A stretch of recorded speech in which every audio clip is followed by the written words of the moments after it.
Howdy folks, James at Wrexham and welcome back to the bench. In this video we're going to discuss the 6.5mm 140 grain F-bomb Gen 3 with its little radius tip.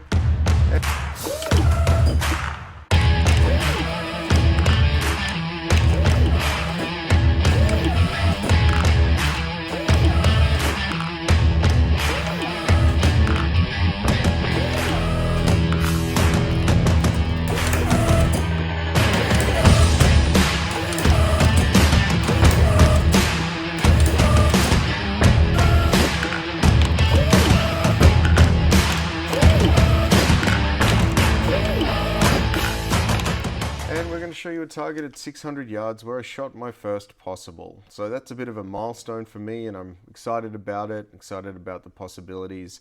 And that's out of my 6.5 Creedmoor here. It's a factory Hauer and it's starting to shoot some pretty good groups. So very, very happy.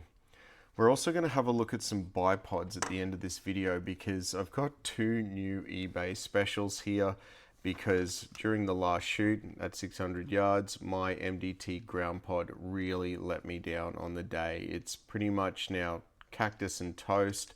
It's pretty much brand new, so it's really disappointing. But I need an alternative to my Accutac HD50 because of weight restriction, and this is what I've gone with. So we'll have a little bit of a deep dive on that. So if that sounds interesting, we'll get into it. And if you weren't aware, our little case prep stations here, super freaking cute, man. Look at this thing. It's freaking awesome. And I say cute in a really masculine and manly way. Very masculinely cute. So anyway, it's performing brilliantly. I love this thing. It's fantastic. It looks great and works well. So let's go.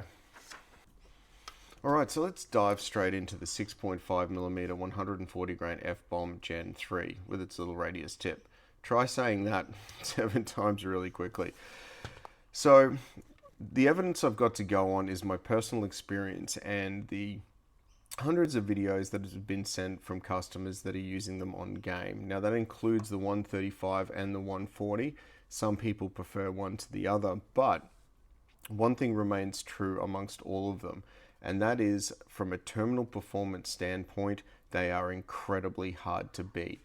After looking at all the autopsy photos and watching all the videos, it is abundantly clear that they perform anywhere from a 6.5 Grendel up to 6.5 PRC and WSM, and certainly knock over anything that they hit.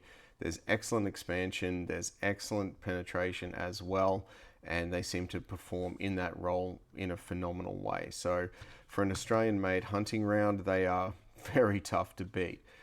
But what about target shooting, long-range stuff? It's a good question.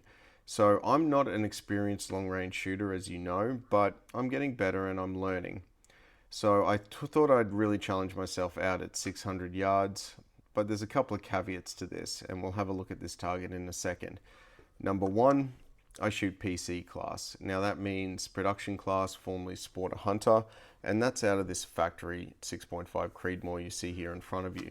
So that means it has to be a factory barrel, factory receiver, weigh less than 6.5 kilos, maximum 25 power on the scope, and a 1 kilo rear squeezy bag, so no wings allowed. So that means I use a sock full of rice, basically, and a standard bipod. So with that being said, let's have a look at the target. Alright, so let's grab the target out. Just be aware, guys, this is an untuned, untested load. And I know it's probably not good practice to go to a range day with an untested or unproven load, but I was out of time and I just wanted to go sling these things down at 600 yards. But this is my first possible, and I'm really excited about it. So as you would be aware, there's only 11 scoring shots. 12 and 13 were just junk in the bottom of the box and I wanted the brass back, so I just launched them. But the first 11 shots here all landed within the 5 ring, making it my first possible ever, and I scored a 55.006. The guy who bested me, the gentleman on the day, shot of 55.008. Good job, man. It was a pretty challenging conditions that day, and yeah, I'm really happy with that. I do question the vertical a little bit more so than the windage, because The vertical I'm kind of assuming might be that the load isn't quite right, and there's 3 charges that I want to mess with this new bipod, which we'll do in the next video. I think maybe this vertical is velocity driven or even bipod driven, since I did have some dramas with it. But anyway, there's no flyers, there's nothing weird going on here.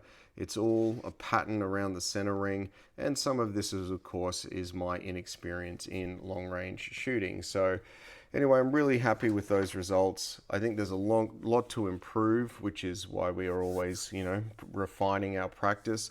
But I think the bullets can certainly outshoot me. I just have to learn to become a better shooter. So anyway, that was my first possible. Thought I'd share it. Funny story. When I finished that round, a lovely lady came up to me and said, "Oh, you shot a possible, well done." And I said, "Possibly what?" Like, I didn't know. I didn't understand the lingo. And anyway, I've corrected that now. But anyway, I felt a bit silly afterwards. But yeah, that's cool, right? It's all fun. So anyway, let's dig into the bipods here, because this MDT ground pod, like I said, it's massively let me down. Every time that I shot it, it would cant aggressively to the left. It wouldn't stop, no matter how much I tightened it down. It was just crap. And after looking at lots of reviews online, I've read the same thing over and over again, and I took it apart. All the washers are mangled in there, and there's like gray metal dust, and it's like it self-lubricates. I don't know, but anyway, we had to do something about it, so let's have a look.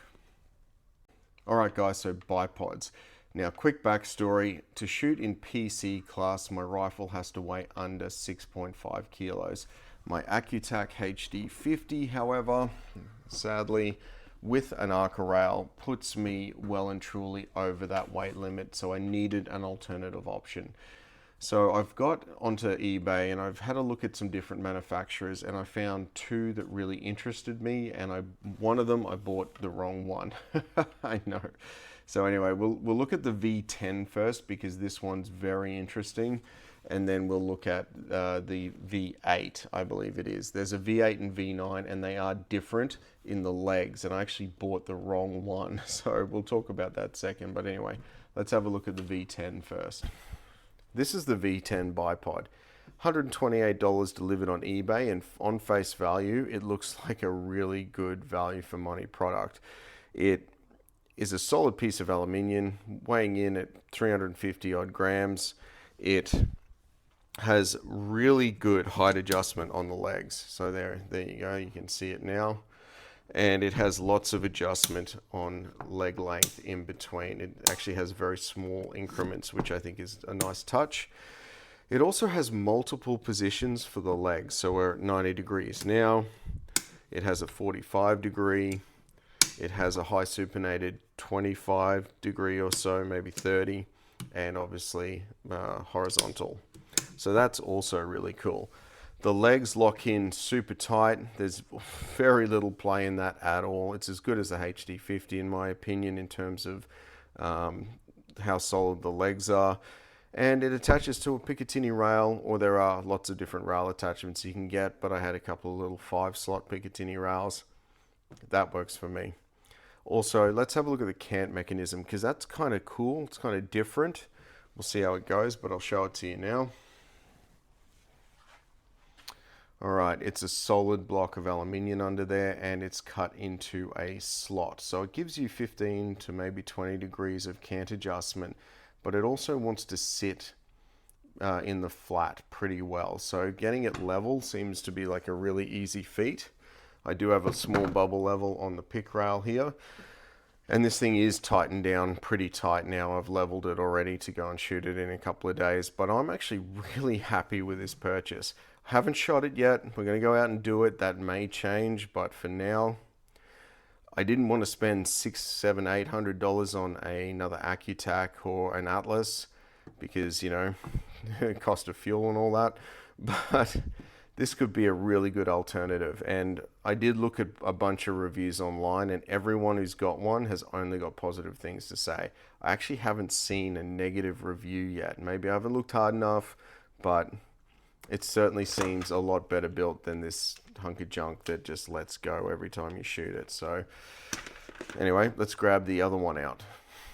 Alright, so this is the V9 bipod, and don't be confused between the V8 and V9. They are very different. Now, I bought this one by mistake, but I have since bought the V8 as well, and it's on its way. And the difference is the leg mechanism. The V8 has the same mechanism as the V10, and the V9 is different and not without its problems. However, what I do like about the V8 and V9 is that they attach to M-LOK rails on the side of your chassis. Now, from a mechanical perspective, what I think that means is we're bringing the axis of rotation up closer to the center line of the bore, and that makes sense to me. I think that that's probably the ideal situation for a bipod, rather than have the axis of rotation underneath the Picatinny rail. How does that affect groups? No idea. We'll find out. But if you get the V9, it kind of sucks because it has heaps of play, as you can see here, and adjusting the screws to try to make it work properly is a pain in the butt.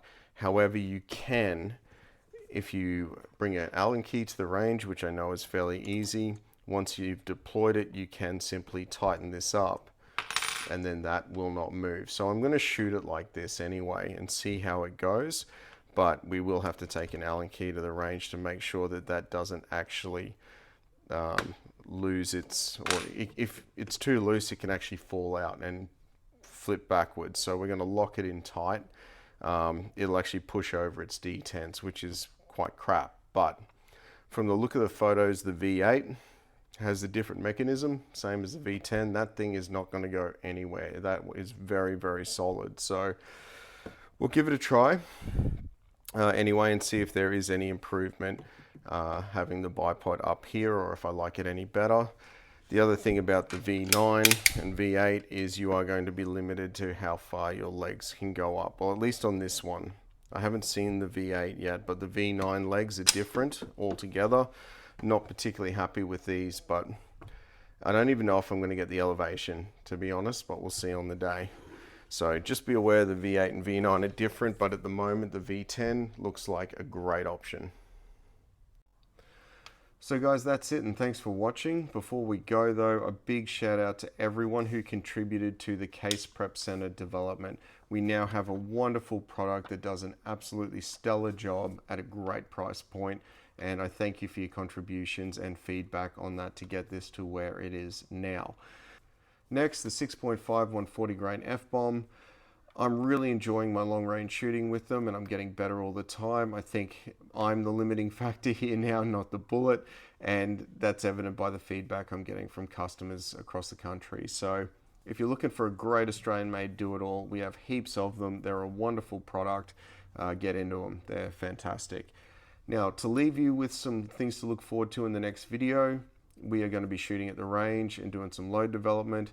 We also have our brand new Mech Marksman press, which we need to do a review on because it is the underdog of the press world and does not get the accolade that it deserves. It is absolutely fantastic, and the ammunition quality it produces is just phenomenal. And then last but not least, this tiny little 50 to 53 grain boat tail hollow point. Whoops, it's coming at you. All right, see you soon.